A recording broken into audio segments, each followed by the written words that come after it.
Núñez. Voy a empezar con este trabajo que se llama Resolviendo el descontrol, del descontrol al pensamiento, la importancia del padre. En esta investigación voy a describir lo que es el descontrol que se manifestó en esta época de COVID. Asimismo, propongo la intervención de la función del padre y la representación de la parentalidad para recuperar la capacidad de autocontrol por la facilitación que el pensamiento da.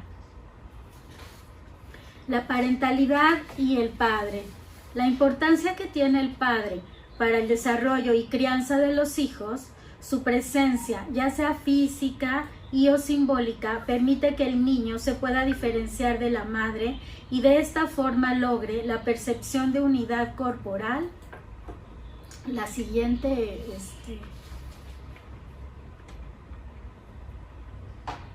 yo aquí tengo la misma. Exacto, gracias. El niño pueda diferenciar de la madre y de esta forma logre la percepción de unidad corporal y un adecuado desarrollo psíquico, permitiéndole tener un control y pensamiento.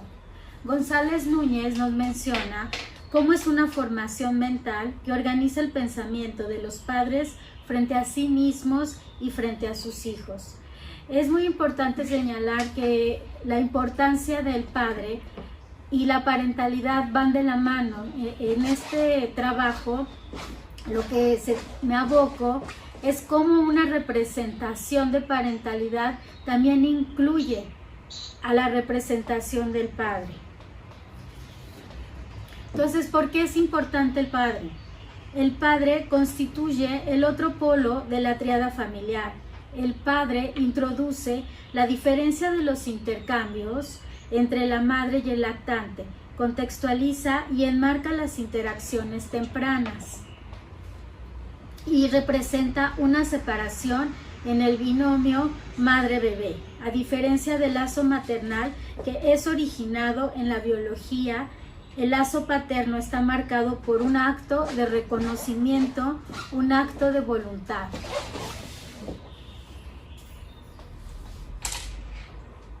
Es la siguiente. El padre impone barreras no, antes. La anterior.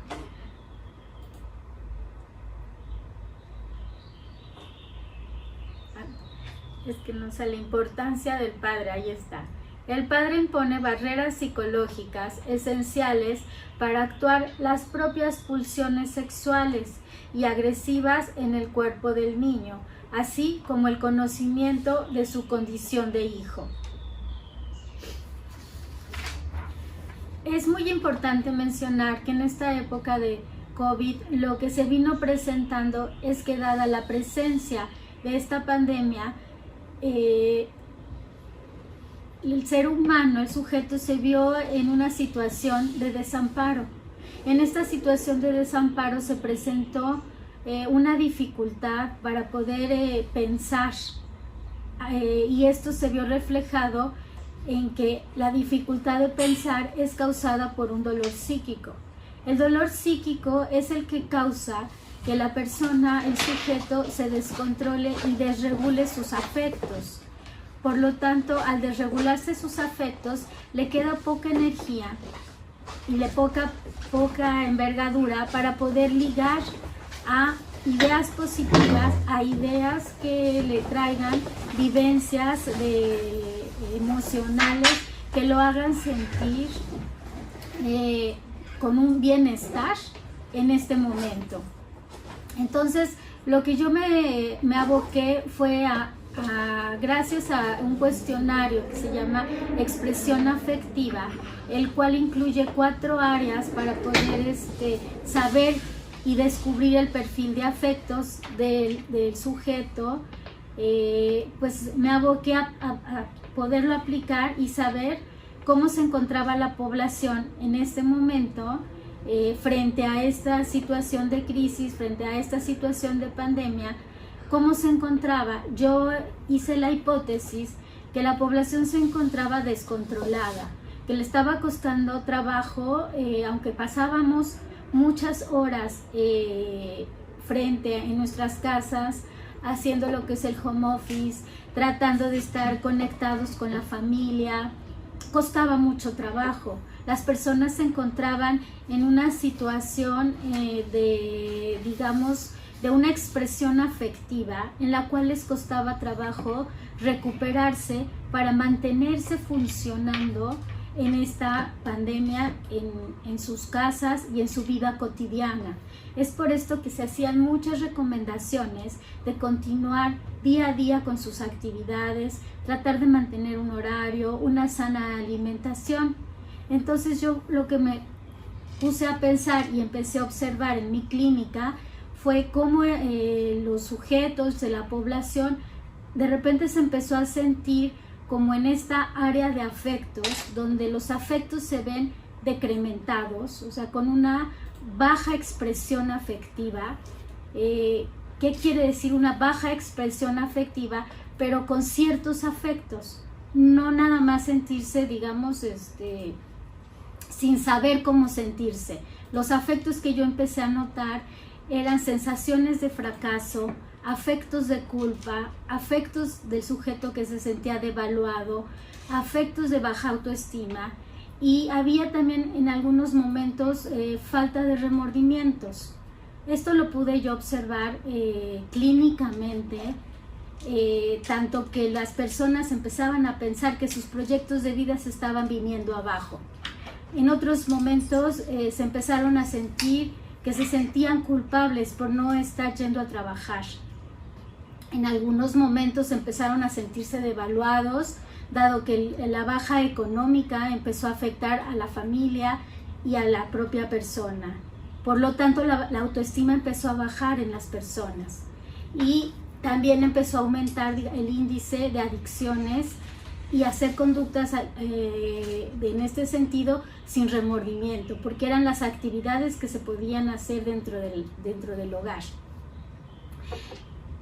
Por lo tanto, estas sensaciones, estos afectos, son los que causan un descontrol, son los que al sujeto le van a causar que pueda dificultársele el pensamiento.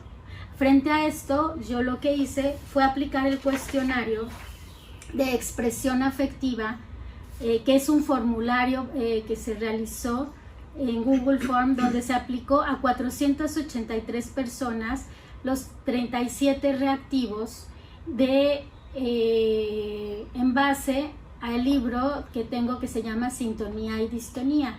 Este formulario se aplicó 8 meses después de que empezó la cuarentena por COVID-19 en el mes de noviembre, siendo aplicado también a personas entre 18 a 70 años residentes de la Ciudad de México.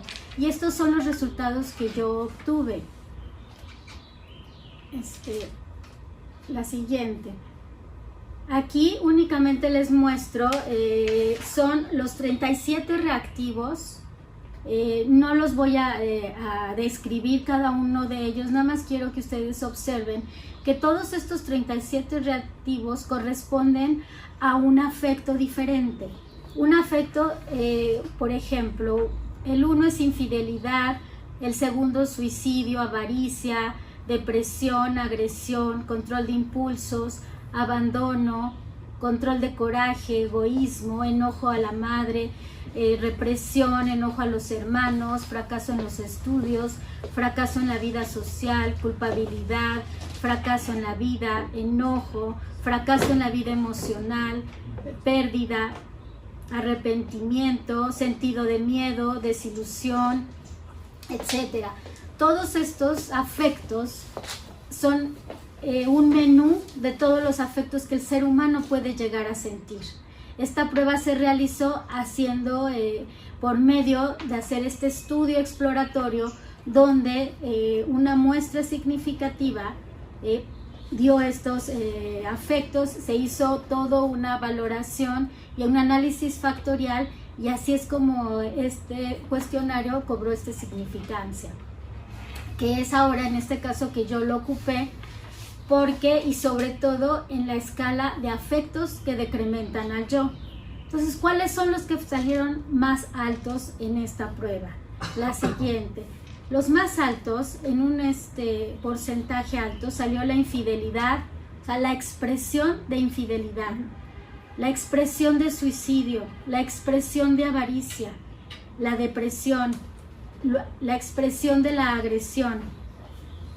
Pero fíjense qué interesante, los otros significativos en menor medida que estos, también fue la expresión de cariño a los amigos, la sinceridad, lo comprensivo y el respeto.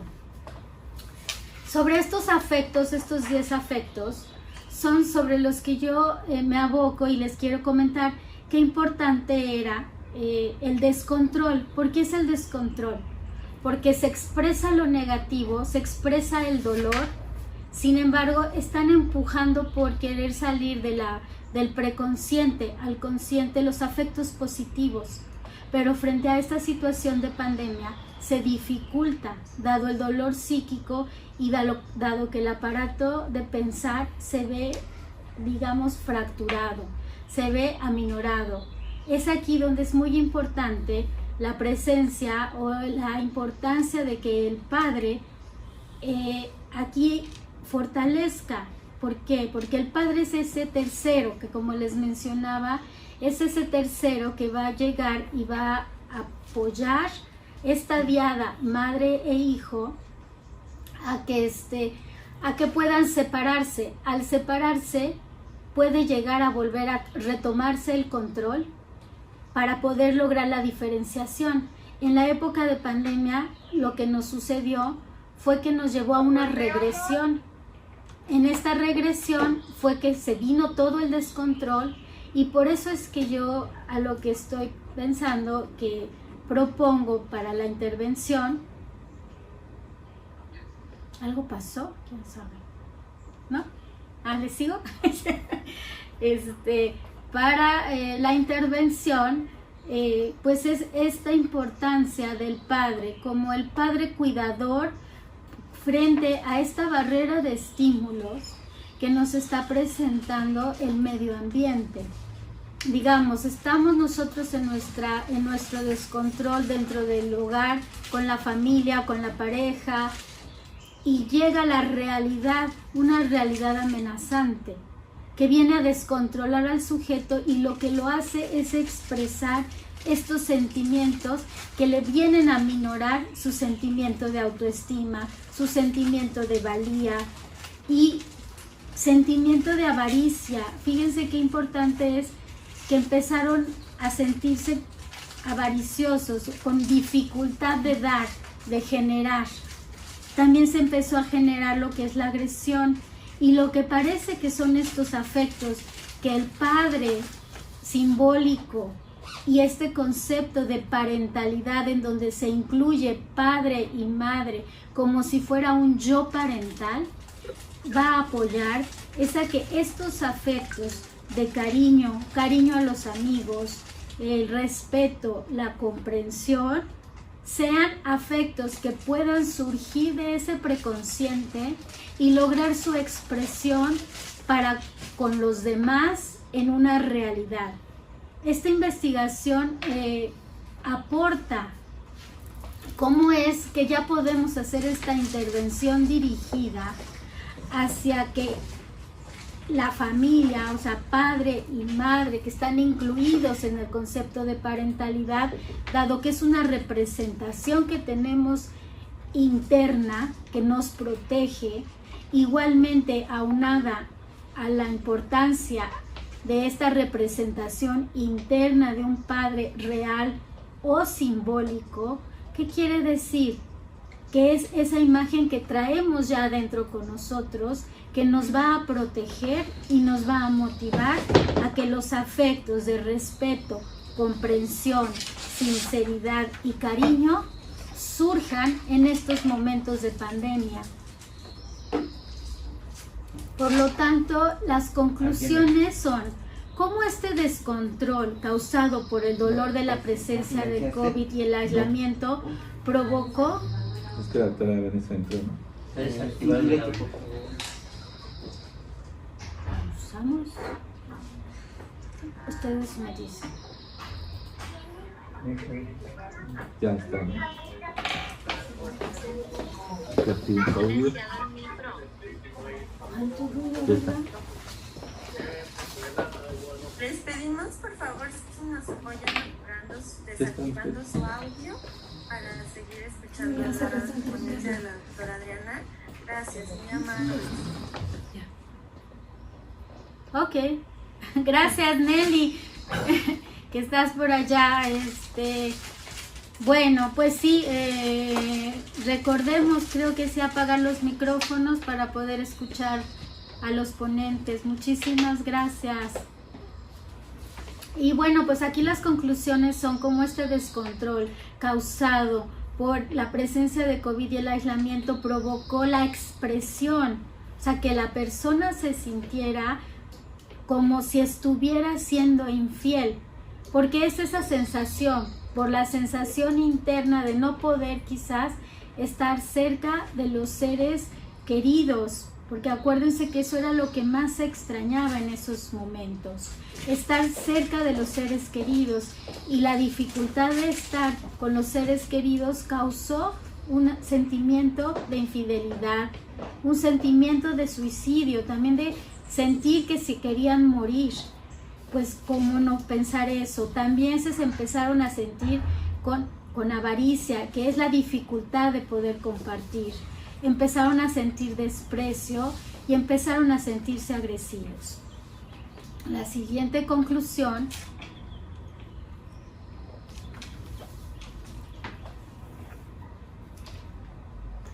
creo que es la siguiente. ¿Otra? Sí, gracias.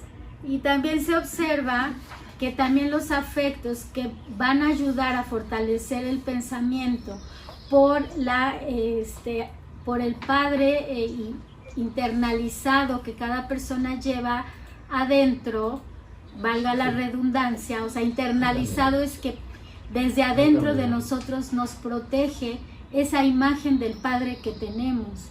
No importa en dónde se encuentre, ya es esa imagen interna que nos protege y es el que nos motiva para que entonces puedan surgir estos afectos que aparecen en el cuestionario, que están latentes, y puedan surgir a la conciencia y a la ejecución, como son el cariño a los amigos, la sinceridad, la comprensión y el respeto. Estos afectos se logran sentir por los efectos de la ejecución, de que nosotros mismos, por nuestra representación de parentalidad y por la representación del padre que fue adquirida por el sujeto durante su vida. Muchas gracias.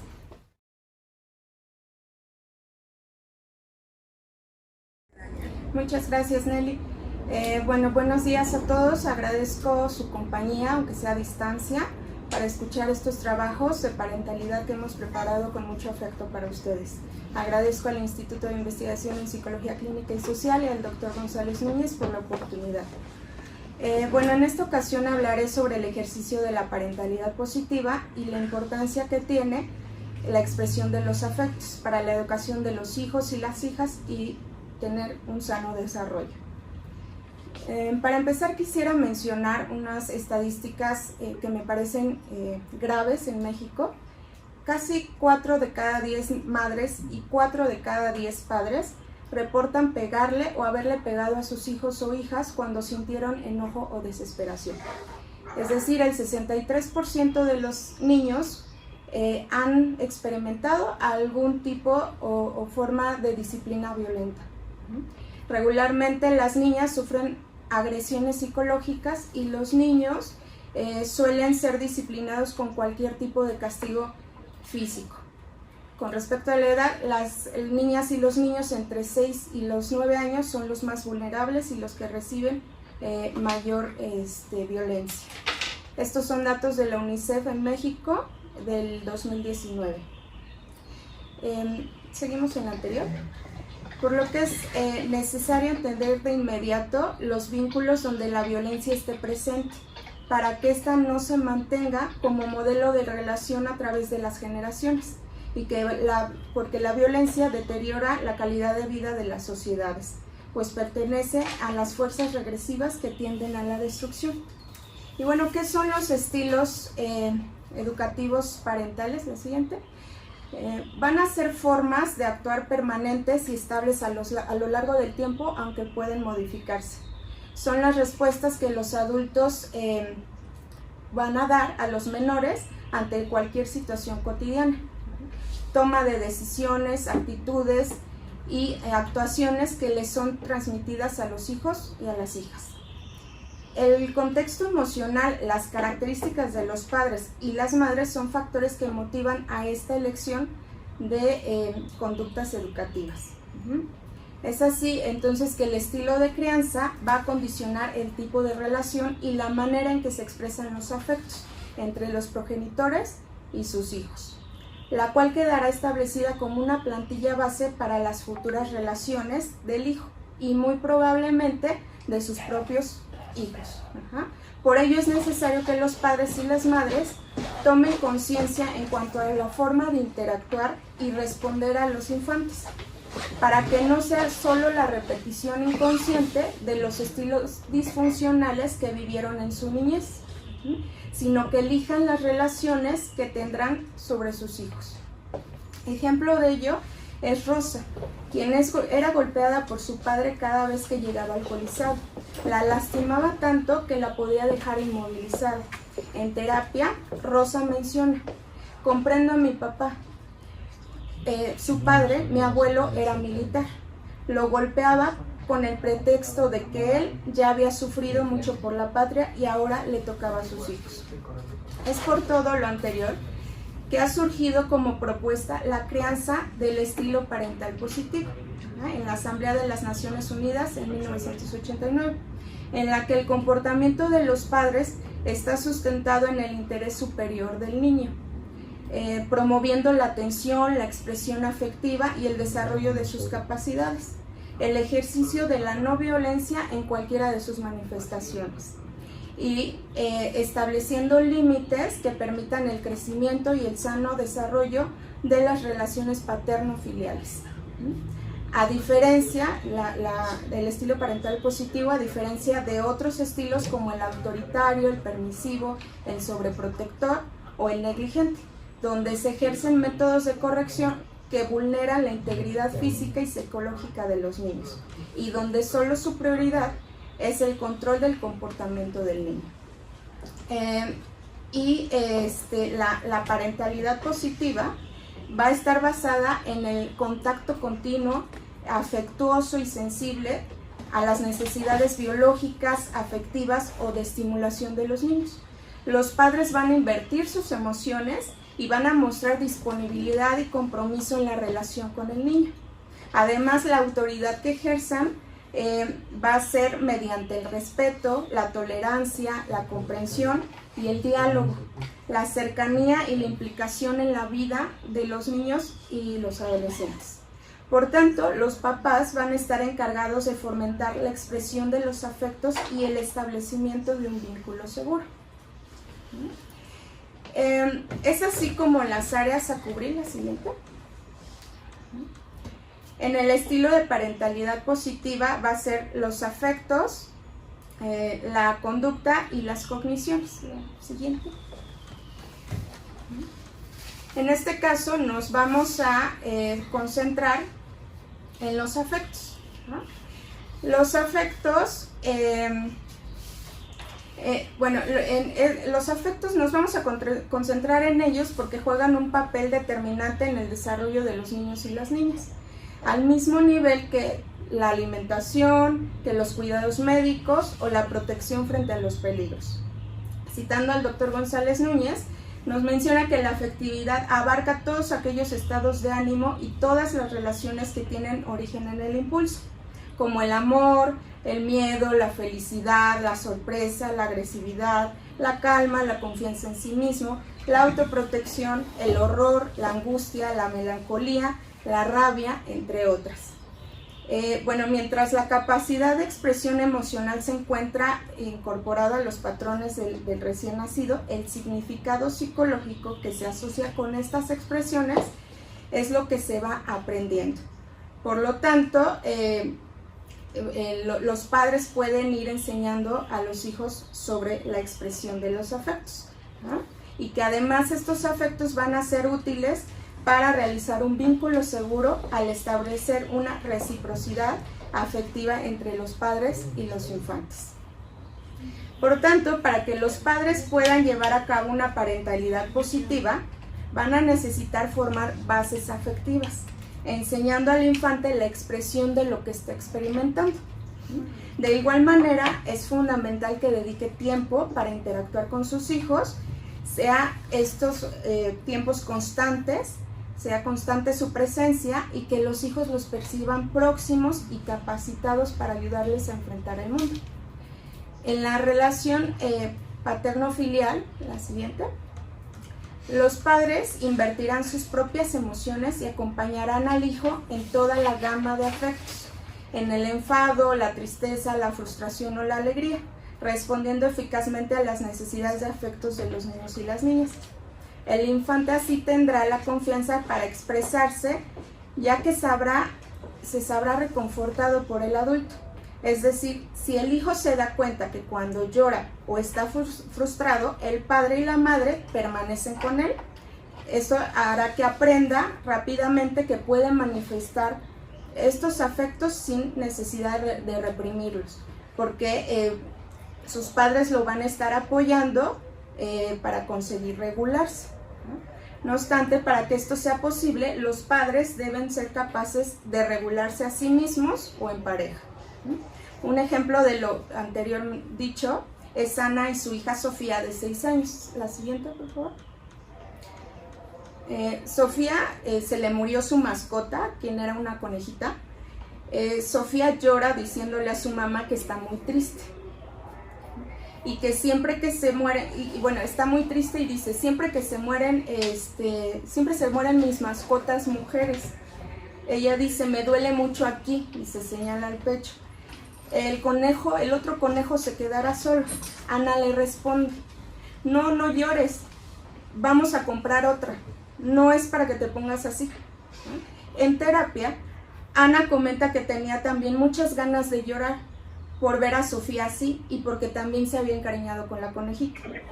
Aquí vemos cómo a la paciente no le es posible regular sus propias emociones ni las de su hija, optando por evitarlas, quedándose Sofía con el aprendizaje de que debe de ahogar esos afectos. Por tanto, ante la expresión de los afectos, sobre todo displacenteros, los padres no deben demostrarse indiferentes, castigadores o minimizar las emociones, sino solo estar disponible cuando, y no deben de estar solo disponibles cuando el infante se encuentre contento o experimente afectos positivos. Debe de ser, si solo se concentran en los afectos positivos, quiere decir que el padre o la madre están reproduciendo probablemente experiencias propias de que el otro no estuvo disponible en el pasado para calmarlos. Y bueno, asimismo, si la comunicación afectiva por parte de los padres,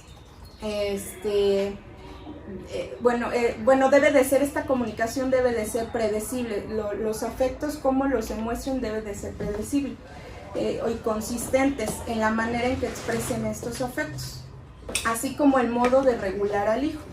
Si el hijo no sabe cómo reaccionarán los padres, entonces tendrán que maximizar y exagerar los afectos para que sea más probable que el otro se comporte en una sola línea, teniendo como resultado una subregulación, es decir, no podrá contener los afectos y necesitará todo el tiempo de que el otro lo haga.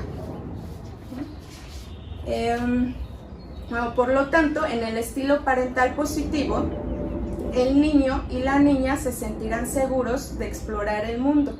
El vínculo paterno-filial se estrechará y se labrará el camino para que en el futuro los hijos tengan vínculos seguros y relaciones sanas con los nuevos objetos, produciendo transformaciones al utilizar un estilo parental totalmente distinto de las anteriores generaciones. Y bueno, continuando con Ana, al paso del tiempo en terapia ha logrado regular su afectividad y ser constante afectivamente con Sofía. Al inicio comentaba que su hija no podía despegarse de ella y que si la veía platicando con alguien más la interrumpía para que toda la atención fuera para ella.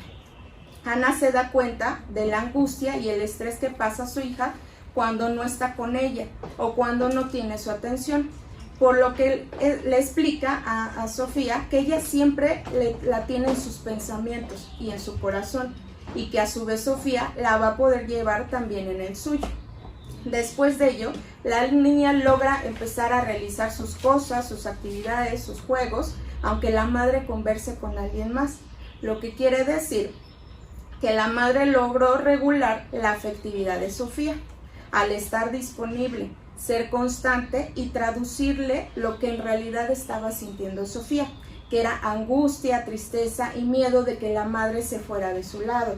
Es así que cualquier situación que la pusiera lejos de ella, física o afectivamente, sería una situación de estrés y que Ana tenía que regular para que en el futuro lo hiciera Sofía por sí misma. Cabe mencionar que los afectos presentados por Sofía tienen antecedentes en su experiencia, porque de los 2 a los 4 años Sofía se encontraba en México y su mamá trabajaba en Estados Unidos. La siguiente. Bueno, entonces las sugerencias, la siguiente, que vamos a dar es que para ejercer la parentalidad positiva se necesita que los padres tengan o vayan desarrollando con un apoyo externo vínculos seguros, los cuales puedan funcionar como barrera de protección, ser duraderos y generar aceptación y sentimientos positivos, expresión y regulación de sus propios afectos, aptitud para darse cuenta de las posibles consecuencias de su conducta y una reacción emocional apropiada, la capacidad de distinguir lo interno de lo externo y el pasado del presente. Es decir, no traducir las emociones de sus hijos como propias, diferenciar lo que son y fueron ellos con sus padres de lo que ahora son y pueden ser con sus hijos. Y bueno, de existir algún trauma en los padres de su propia infancia, es importante los resuelvan mediante una terapia psicoanalítica, en donde el terapeuta contenga al padre y a la madre, les ofrezca un contexto afectivo regulado para que luego descubran estrategias para calmarse ellos primero en los momentos de estrés del niño y después regularlo, rompiendo así la repetición de la manera de vincularse en los estilos de crianza violentos y poco afectivos. Y bueno, es importante, la siguiente. Es importante capacitar a los papás para que adquieran habilidades, competencias y conocimientos para el mejor desempeño de sus funciones, por lo que se recomienda que sean orientados o asesorados por especialistas de la educación, del desarrollo y afectividad de los infantes. Por ejemplo, mediante talleres, escuelas para padres, terapia individual, de grupo, terapia de familia, para que los encaminen hacia un desarrollo de confianza en sus capacidades para educar a sus hijos. Y como conclusión, bueno, con ayuda de las manifestaciones positivas del desarrollo del hijo y la hija mediante el ejercicio de la parentalidad positiva, la seguridad del progenitor en sus hijos aumentará y crecerá también el reconfortante convencimiento de que están realizando la meta de su existencia. Mientras el progenitor procura conscientemente ayudar a su hijo para que logre su meta de desarrollo, no puede menos que transitar inconscientemente sus propios conflictos, y el resultado de esto es que alcanzará un nivel mayor de maduración. Muchas gracias por su atención.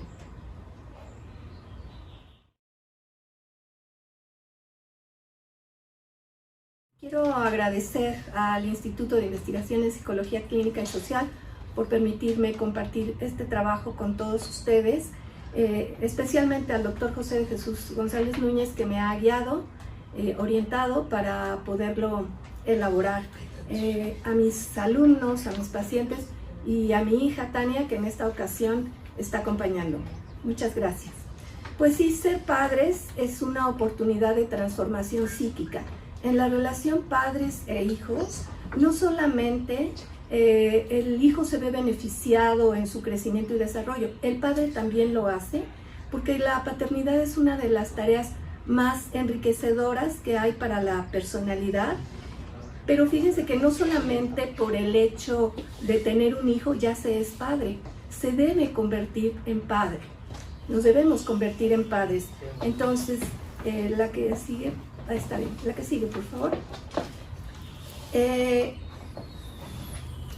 Les decía, el convertirse en padres conlleva dos procesos esenciales. Es un proceso gradual en el que... ahí nos quedamos ahorita, gracias. Es la afiliación, que es el hecho de que el padre reconozca que tiene un hijo. Ese es un proceso. Y la otra es la parentalidad, que es donde se transforma en padre. Entonces, este es un proceso gradual que le da identidad y que implica una transformación psíquica, pero no es una transformación de un solo paso, es una transformación que va gradualmente, es un proceso que dura toda la vida. Y hay diferentes transformaciones.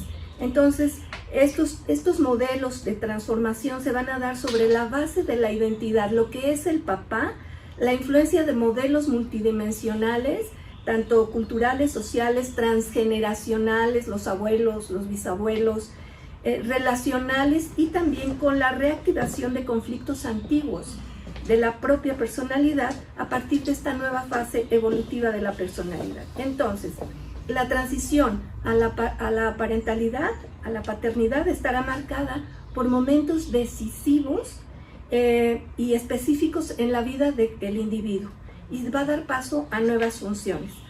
Es en la relación padre e hijo, en el vínculo, donde se va a dar la transformación. El vínculo es el vehículo que va a movilizar la transformación psíquica del padre, que acompaña al hijo a través del desarrollo. La 3, por favor, la que sigue. La que sigue, sí, gracias.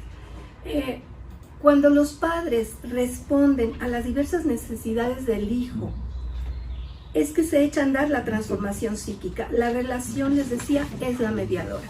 Vamos a seguir el camino del desarrollo desde que el hijo es pensado, concebido. Este es un primer paso. El anuncio de la llegada de un hijo causa una transformación en los padres. Se transforman, se reorganizan, tanto externa como internamente. ¿Por qué? Porque tienen que abrirle un espacio al nuevo miembro de la familia, tanto físico, pero sobre todo psíquico. Al imaginar la llegada del nuevo bebé, se va a preparar ya la herencia cultural, la nacionalidad, la identidad, las costumbres, todo esto, los valores. Pero al mismo tiempo se van a preparar como padres. Se van a imaginar recordando la experiencia de cómo fueron criados. Y esto actúa como una fuente inicial de constitución mental acerca del rol de ser padre, a pesar de que puede permanecer ahí, latente, esperando a que llegue el momento de serlo. La mujer se identifica con su propia madre y con ella como niña. Algo similar le ocurre al padre. Al pensar en el hijo, en sus expectativas frente a este nuevo rol, sobre todo su deseo de tenerlo. El padre abre un espacio psíquico para el hijo, y aunque él no tiene un embarazo, por así decirlo, físico, ni sus cambios, sí tiene una transformación psíquica que le lleva a comprender y cuidar a la madre del futuro bebé. La que sigue, por favor. El nacimiento de un hijo tiene un efecto transformador en ambos padres. Se deben convertir en padres guardianes del hijo en su desarrollo. El doctor González Núñez en 2004 acuñó este concepto. Es sumamente importante porque se refiere a cómo los niños, los hijos, vamos teniendo representaciones de los padres internalizadas, de nuestros padres reales, y que van a ir habitando en el mundo interno de nuestros hijos y se van a quedar ahí para siempre, como figuras protectoras que van a formar parte del capital psíquico del hijo. sea, los hijos siempre nos van a llevar con ellos, aunque ya no estemos. En el camino del desarrollo del hijo, les decía, el padre se transforma. De acuerdo a Erikson, el desarrollo se va dando por estadios, y entonces esto conlleva que en cada estadio haya transformaciones de los padres, no solo de los hijos. Vamos con el primero, la que sigue, por favor. El primer estadio del desarrollo se va a caracterizar por la confianza básica versus desconfianza. O sea, el hijo va a tener que desarrollar una certeza interior de que el mundo es confiable. Para esto, los padres deben transformarse psíquicamente, generando el reconocimiento de la dependencia del hijo. Es un ser que en este momento no puede satisfacer sus necesidades. La transformación psíquica de la madre va a consistir en convertirse en una madre segura. Deberá convertirse en una madre segura para aceptar y tolerar la dependencia del hijo, basada en su propio sentido de confiabilidad personal que adquirió en su desarrollo también, y también tendrá que desarrollar nuevas cualidades como regularidad, tolerancia, sensibilidad a las necesidades de abastecimiento de su hijo, ser una madre disponible, empática, capaz de dar lectura a los estados emocionales de su bebé y responder a ellos. Y el padre también debe transformarse en un padre seguro, guardián de la madre y del hijo, tolerando sentirse excluido de la relación, pero no ignorado. Tiene que sentirse en estrecha relación con ellos, y sentirse muy querido. Entonces, les voy a platicar yo en mi práctica clínica. El interés por hacer este trabajo es que las parejas que veo y los pacientes individuales también últimamente se han referido mucho a su rol de padres, tal vez porque tienen más tiempo con los hijos en la casa.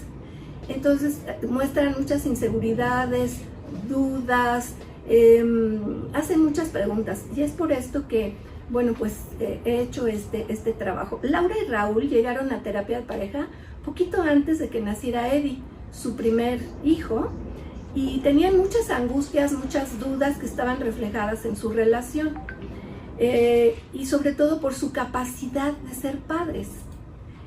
Laura y el bebé, dice Raúl, Laura y el bebé se entienden perfecto. Para entonces ya tenía 3 meses de nacido el bebé. Ella sabe si él va a despertar, cómo hace eso, y sobre todo si llora por hambre o porque quiere que lo cargue. Esto es increíble, dice. Yo estoy aprendiendo y me dejo llevar por ellos. Me gusta mirarlos juntos, porque ¿sabes qué? Me dice, siento que lo que hago vale la pena y es para ellos. Posteriormente, en el siguiente estadio de desarrollo, que es autonomía versus vergüenza y duda, el hijo tiene que aprender a controlar el cuerpo y conquistar la voluntad. Y aquí hay otra oportunidad de transformación psíquica. La madre deberá tolerar y respetar la autonomía del hijo.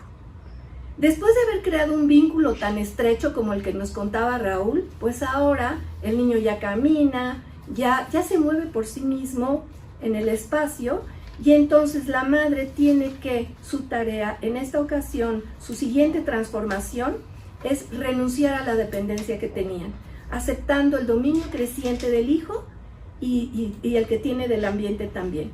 Entonces, es necesario que la madre resuelva su ambivalencia entre soltar y retener ante firmeza y flexibilidad para impulsar al hijo al control de sí mismo y del entorno.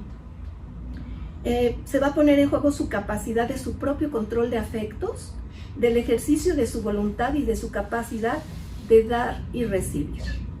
Nati, la mamá de Liz, de 2 años, menciona en su sesión de terapia: algo le pasa a Liz, se ha vuelto muy berrinchuda.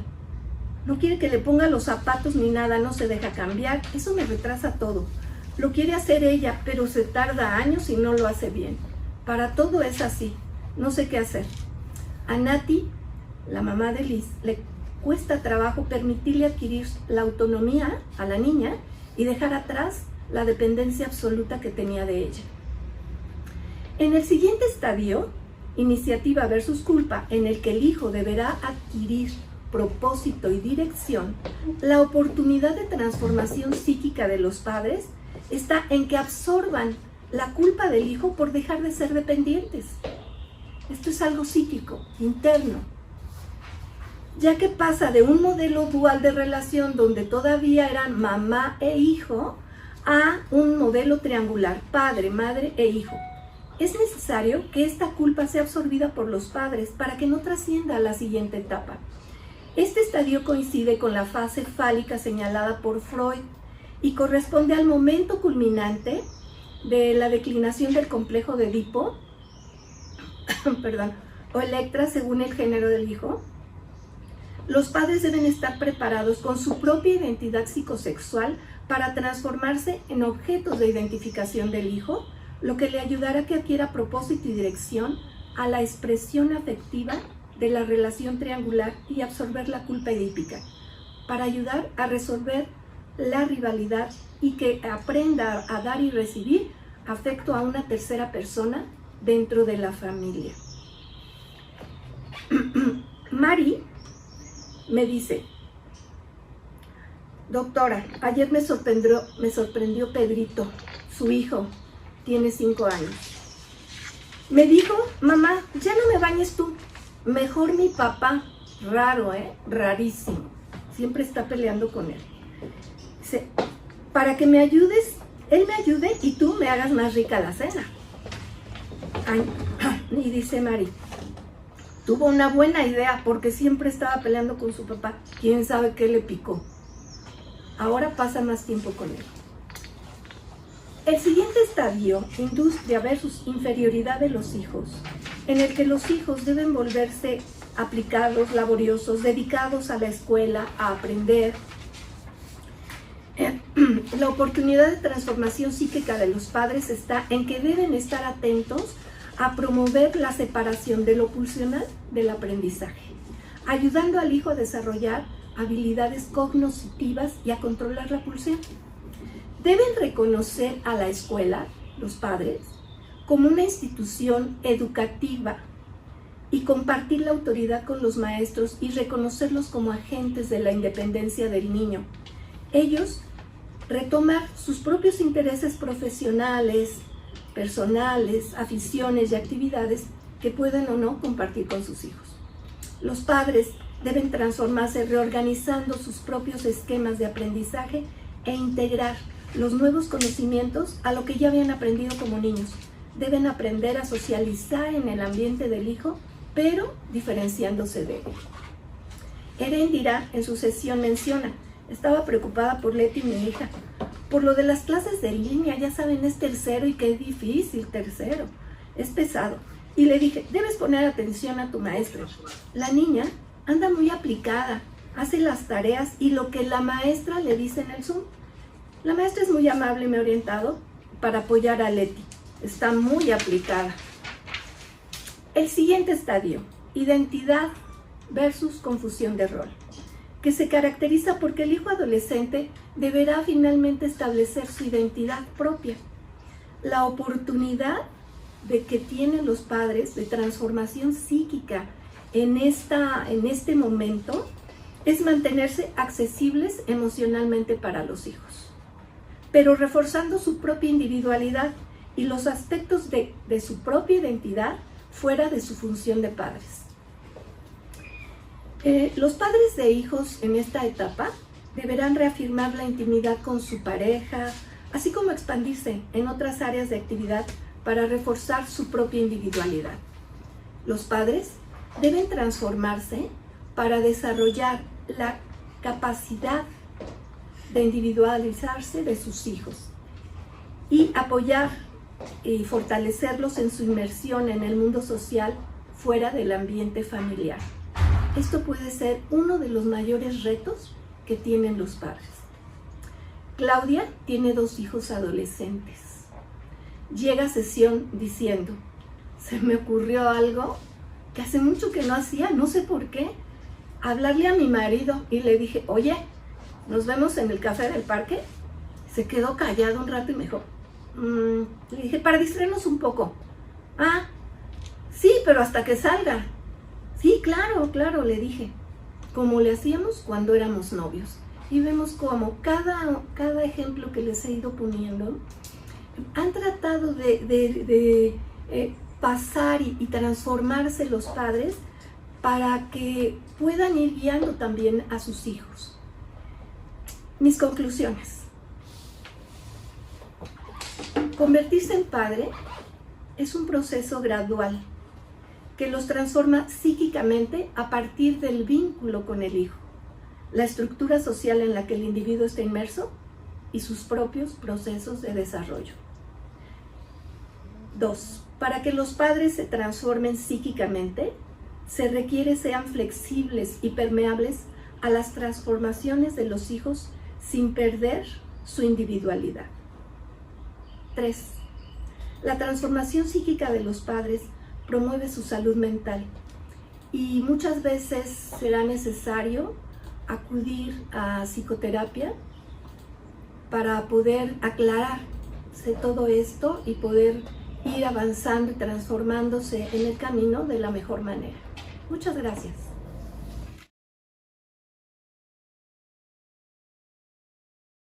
La primera sería para la doctora Adriana González y pues nos preguntan aquí que ¿cuáles serían las tareas a resolver de manera terapéutica o como sociedad en un futuro por la orfandad que está dejando la pandemia?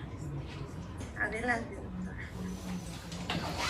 Pues una de las tareas que nos está dejando para el futuro la orfandad justamente es fortalecer esta representación interna que tenemos.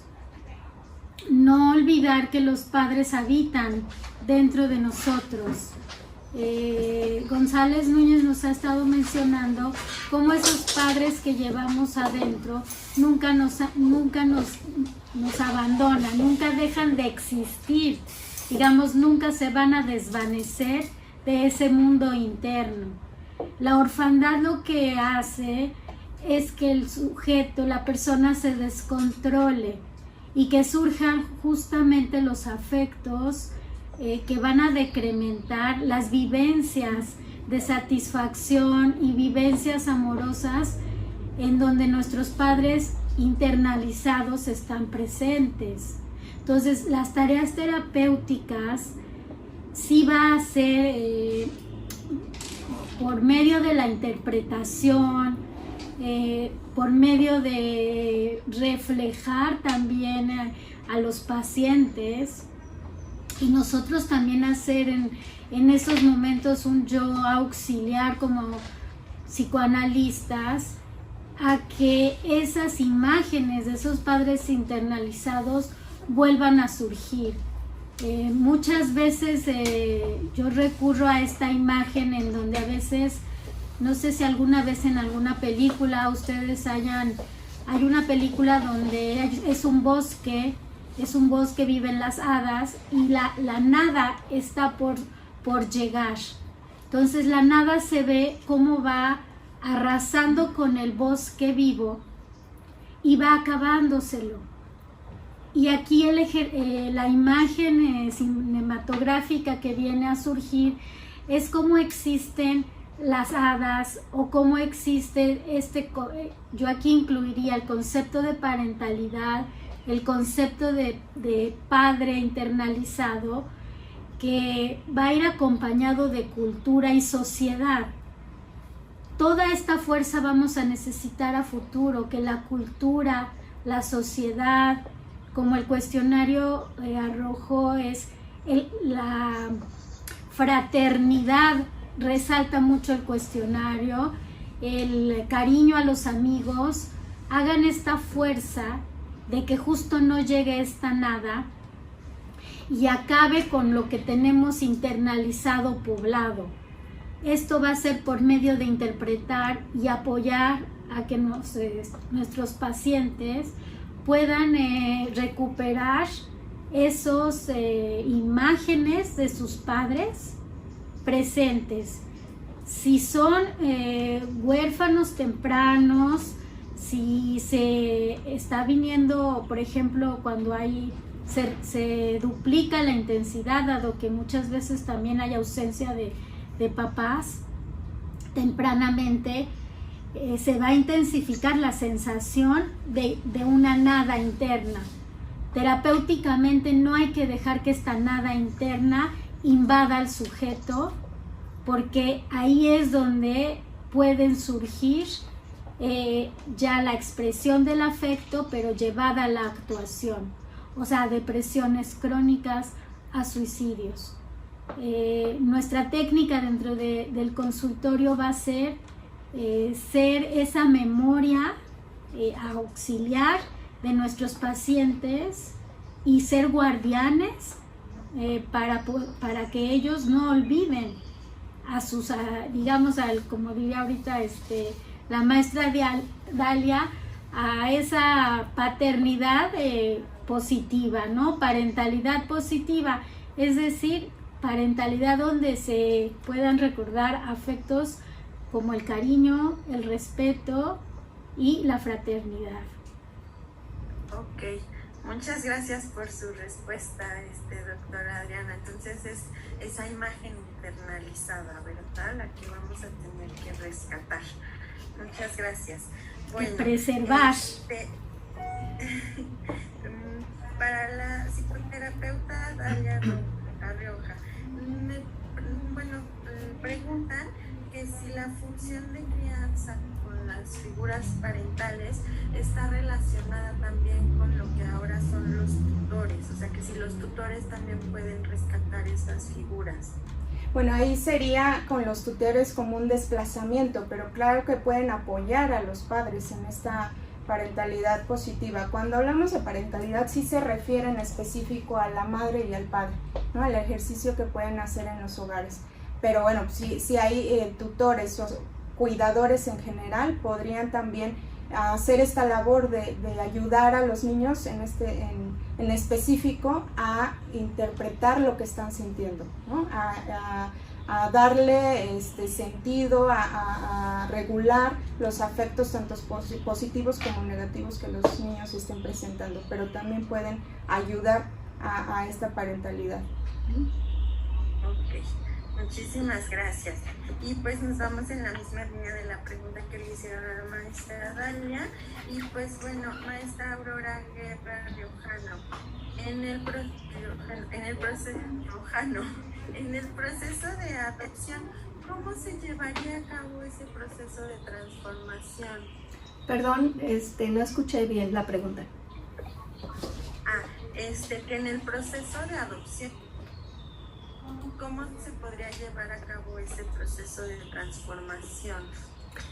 Bueno, en este proceso, desde que los padres piensan en adoptar, están haciendo esta misma función, estas mismas movimientos psíquicos que hace un padre, los padres que están pensando en tener un embarazo o que se acaban de embarazar.